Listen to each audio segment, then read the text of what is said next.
के बाद जिक्र हो रहा है व बिल वालिदैन ihsana, कि अपने माँ बाप के साथ उसने सुलूक करो। अल्लाह रब्बुल इज्जत ने इंसानों को मुख्तलिफ रिश्तों में परोया।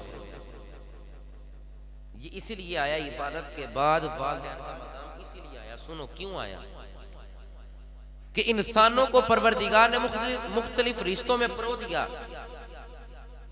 उनमें से किसी को बाप बनाया और किसी को माँ बनाया, किसी को बेटी का दर्जा दिया, किसी को बेटे का दर्जा दिया। मुख्तलिफ रिश्ते बनाकर उन रिश्तों में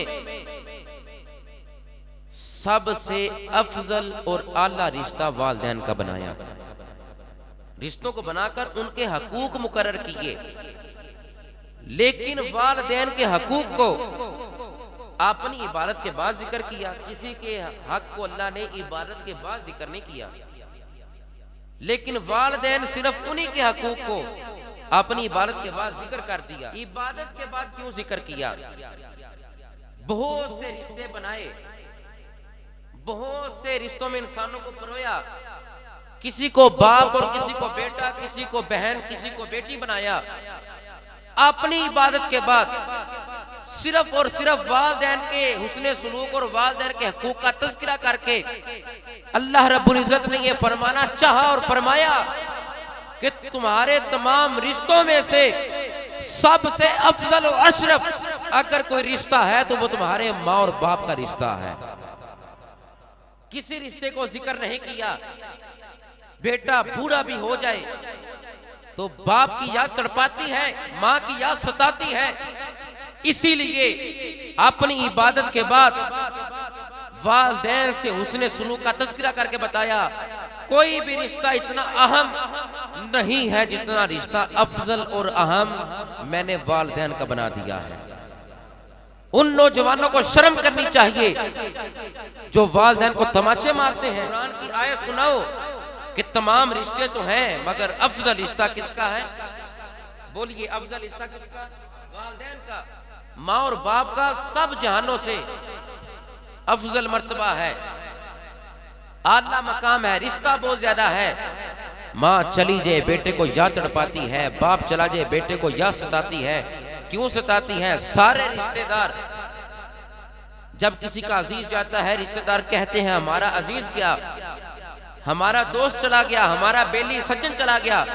जब बाप जाता है दुनिया से, बेटा कहता है आज मेरी दुनिया ही खत्म हो गई। माँ चली जाए, पूछो उन नौजवानों को जिनकी वालिदा दुनिया से चली गई, ममता किस तरह तड़पती है, किस तरह दिल में माँ की याद उनको तड़पाती है। आपके ये आंसू मुझे बता रहे हैं वो इसी आस पर है कि हमारी माँ जिंदा होती तो हमें बेटा कहकर पुकारती।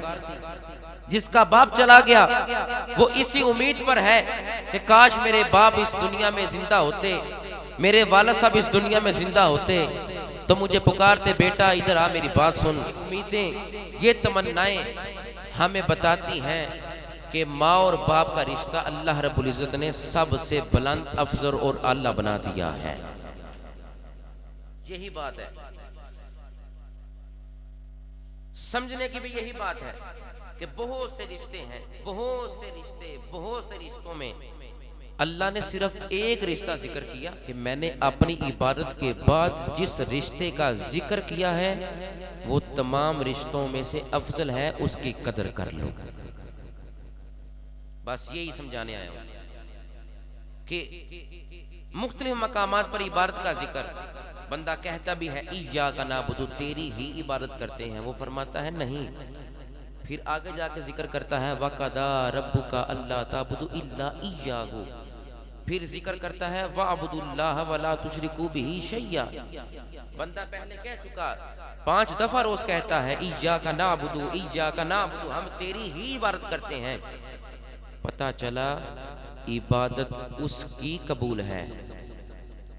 सुनिएगा, इबादत उसकी कबूल है कि जिस रिश्ते का तज़किरा अल्लाह ने अपनी इबादत के बाद जिक्र किया, अगर वो दोनों माँ और बाप राजी हैं तेरी सारी इबादत भी कबूल है। वो दोनों राजी नहीं तो इबादत के बाद जिस रिश्ते का मकाम मर्तबा अल्लाह ने बताया वो वालिदैन का मकाम मर्तबा है। अगर वो राजी नहीं है तो तेरे रकू सजूद और इय्या का नाबुदु कहना कबूल नहीं है, हरगिज कबूल नहीं।